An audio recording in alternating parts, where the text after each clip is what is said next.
এই 550 বেডের হসপিটালে অর্গানোগ্রাম নিয়ে যদিও অনুমোদিত 1200 বেড, আমরা প্রতিদিন ইনডোরে 2500 থেকে 3500 রোগীকে আমরা সার্ভিস দিচ্ছি এবং আউটডোরে গড়ে প্রতিদিন 7000 পেশেন্টকে সার্ভিস দিচ্ছি।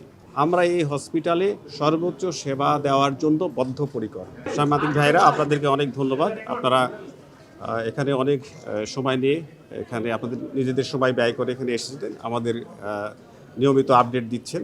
আপনাদেরকে ধন্যবাদ। আমি পরিচালক হিসাবে আপনাদেরকে এইটুকু আমি আশ্বস্ত করতে চাই যে আমাদের এখানে 1200 বেডের হসপিটাল, এখানকার জনবলের যে এখন পর্যন্ত অর্গানোগ্রাম সেটা হলো 550 বেডের। এই 550 বেডের হসপিটালে অর্গানোগ্রাম নিয়ে যদিও অনুমোদিত 1200 বেড, আমরা প্রতিদিন ইনডোরে 2500 থেকে 3500 রোগীকে আমরা সার্ভিস দিচ্ছি এবং আউটডোরে গড়ে প্রতিদিন 7000 পেশেন্টকে সার্ভিস দিচ্ছি। আমরা আমাদের ডেলি রুটিন ওয়ার্ক ছাড়াও বিশেষ ব্যবস্থাপনায় আমরা বিকালে শিফট চালু করেছি, যেখানে বিকালে প্যাথোলজি থেকে শুরু করে রেডিওলজি থেকে শুরু করে সকল প্রয়োজনীয় ইনভেস্টিগেশন এখানে করা হচ্ছে। আমাদের নিজস্ব ব্যবস্থাপনায় আমরা করছি আমাদের সীমিত জনবল নিয়ে। আমাদের এখানে রুগীর চাপ ক্রমান্বয়ে বেড়েছে, এখনও বাড়ছে। আমাদের এখানে পেশেন্ট সুদূর কুষ্টিয়া, ঝিনাইদহ, পাবনা, সিরাজগঞ্জ, চাঁপাইনবাবগঞ্জ, নওগাঁ, জয়পুরহাট সহ আশেপাশে সকল জেলা থেকে কিন্তু পেশেন্ট এখানে আসে। এই পেশেন্টগুলোকে আমরা নিয়মিত চিকিৎসা দিয়ে যাচ্ছি। এই পেশেন্টগুলো যখন আসে তখন অনেকেই কিন্তু খুব ক্রিটিক্যাল কন্ডিশনে আসে।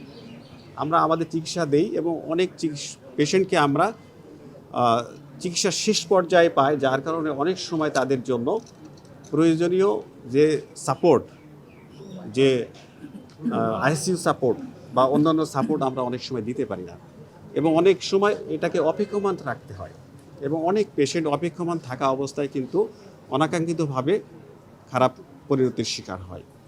তারপরে আমাদের যে সীমিত জনবল, এই জনবল নিয়ে আমরা আমাদের সর্বোচ্চ চেষ্টা করে যাচ্ছি এবং এই চেষ্টা জারি থাকবে। আমরা এই হসপিটালে সর্বোচ্চ সেবা দেওয়ার জন্য বদ্ধপরিকর।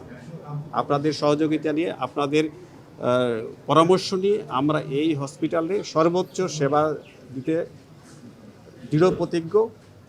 মাননীয় প্রধানমন্ত্রীর যে ভিশন স্বাস্থ্য খাতে, আমরা সেটাকে পূর্ণভাবে পরিপালন করার জন্য আমরা নিরলসভাবে কাজ করে যাচ্ছি এবং আমাদের এই চেষ্টা অব্যাহত থাকবে।